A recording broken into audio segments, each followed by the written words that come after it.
For the past 2 years, every time someone asked me, Tech Mystery, what do you think of Siri? I said the same thing. It's bad. It's embarrassing. Apple is losing. And I meant it. But yesterday? Good morning. Yesterday, Apple just dropped something at WWDC 2026 that made me sit up straight in my chair. They literally just renamed Siri. Like, they gave it a whole new name. It's called Siri AI now, and the reason why they renamed it tells you everything about how serious Apple is this time. Stay with me, because this one is actually crazy.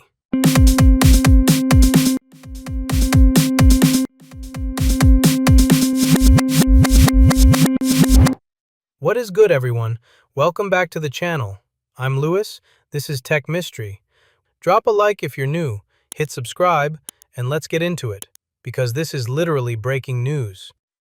Apple announced Siri AI yesterday, June 8, 2026, WWDC keynote. And I've been going deep on everything they showed, so let me break it all down for you. Siri launched back in 2011. That's 15 years ago.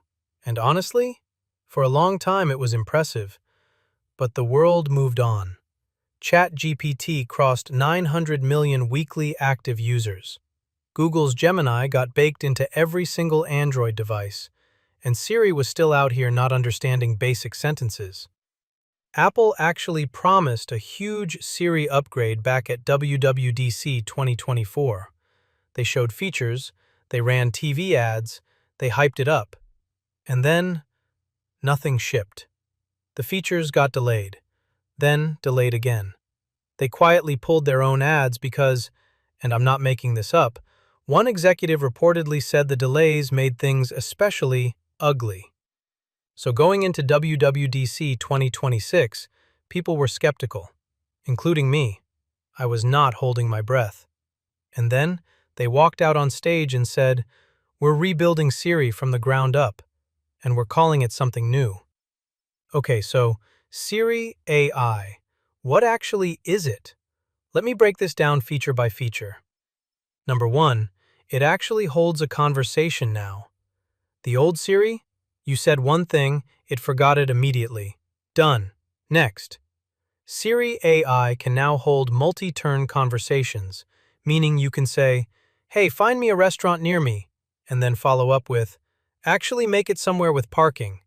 And it knows what you're talking about. No repeating yourself. That sounds simple, but trust me, that is massive. Number 2, personal context understanding. This is the one that's going to blow people's minds. Siri AI can now dig into your personal information, your messages, your emails, your photos, your calendar, and actually use that to answer questions.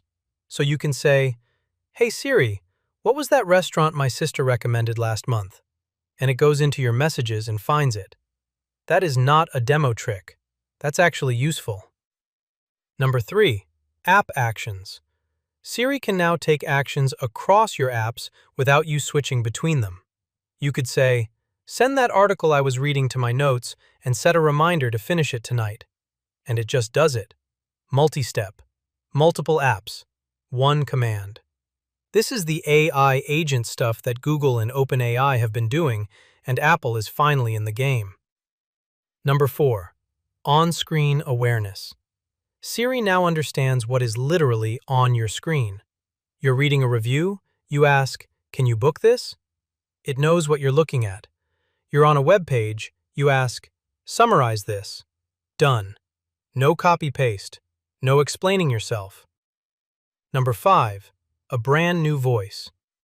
They built a completely new voice engine. Siri AI sounds more expressive, more natural. You can even fine-tune how it sounds during setup. Small thing, but it makes a big difference in how human the whole experience feels. And it's getting its own standalone app too, with a full-screen conversational interface where you can type or speak, and you can go back and look at past conversations synced across your iPhone, iPad, Mac, and Vision Pro through iCloud. Now here's where it gets interesting. And honestly, this is the part I didn't see coming. Apple, the most we-do-everything in-house company on the planet, went to Google and said, "We need your help." Siri AI is powered by Google Gemini under a deal reportedly worth around $1 billion per year. Apple confirmed the partnership publicly on stage at WWDC. It's official. Now, before you say, "Wait, doesn't that mean Google can see everything?" Apple was very specific about how this works. Simple tasks, expressive voices, dictation, quick lookups, those run on your device using Apple's own models. It's only the heavier stuff, like complex reasoning and broad world knowledge, that gets routed through Gemini via Apple's private cloud compute. And Apple says that data is processed without being stored or read by anyone. You can also still use ChatGPT for specific queries. That option carried over from 2024. But Gemini is now the default backbone. Here's the wild part, though. Apple was apparently so serious about this being an Apple product that they reportedly didn't even want to use the Gemini brand in marketing. They want people to think of it as Siri, powered by Apple Intelligence, not Google's assistant on an iPhone. Make that make sense. They're paying Google $1 billion a year and don't want to say Google's name. Classic Apple. So where is Siri AI actually available? It works on iPhone, iPad, and Mac as the primary experience. On Mac, it's woven into Spotlight and pops up in right-click menus on Files and Windows, which is actually really slick. For the first time, watchOS is getting a full conversational Siri, not just the command parser that's been on Apple Watch forever.